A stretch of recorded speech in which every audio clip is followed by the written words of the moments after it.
જય જવાન જય કિસાન મિત્રો। આજની તારીખ છે 22/2/2026।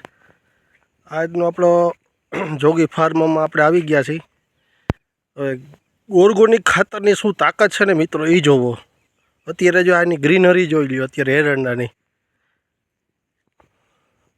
અત્યારે આપણે ઘણી જગ્યાએ એવું જોવા મળે છે કે એરંડામાં ખરેડો મારવા માંડે છે। આપણી હજી એરંડાની નવી ફૂટ પણ ચાલુ છે। એની ગ્રીનરી જોઈ લો મિત્રો। આ આપણી ઓર્ગોનિક ખાતરની તાકાત છે। અંગના ગોલ ને ગૌધન ઓર્ગોનિક આમાં બંનેનો આપણે ઉપયોગ કર્યો છે।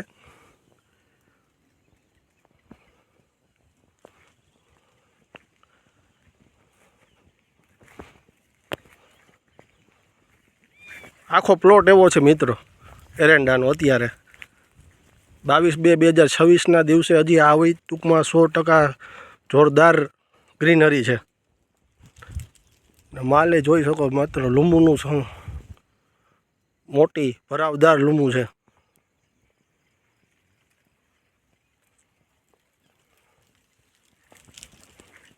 એટલે ઓર્ગોનિકના રિઝલ્ટ 100% મિત્રો મળે છે ખેડૂત ભાઈઓ।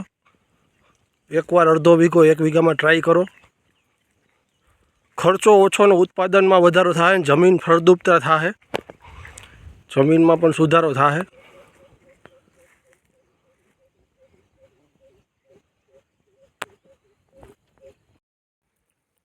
જય જવાન જય કિસાન મિત્રો। જોગી ફાર્મમાં આપણે છીએ અત્યારે। આપણે 2 વર્ષનો આંબો છે મિત્રો। 2 વર્ષથી આપણે આને ટ્રીટમેન્ટ કરતા હતા, એમાં કોઈ ફેર નહોતો થતો। પણ આપણે ઓર્ગોનિક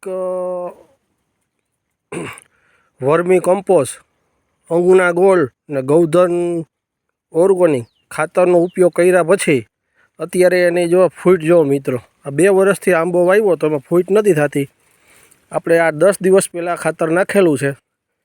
આ 10 દિવસની અંદર આપણે આનું રિઝલ્ટ છે જો અત્યારે નવી ફૂટ મૂકી છે।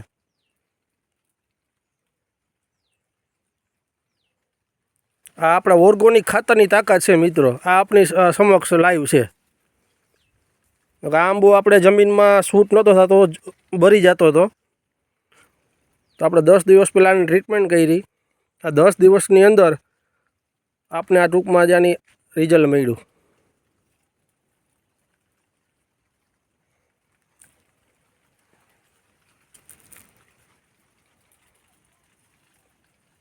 એટલે ઓર્ગોનિક આપણે કરવું જ પડશે મિત્રો। ઓર્ગોનિક વગર આપણો છૂટકો જ નથી। રાસાયણિક ખાતરનો ઉપયોગ આપણે ઘટાડવો જોઈએ ને ઓર્ગોનિકમાં સાથે સાથે ઓર્ગોનિક થોડુંક વાપરશે તો એનું આપણે રિઝલ્ટ બહુ સારું મળશે।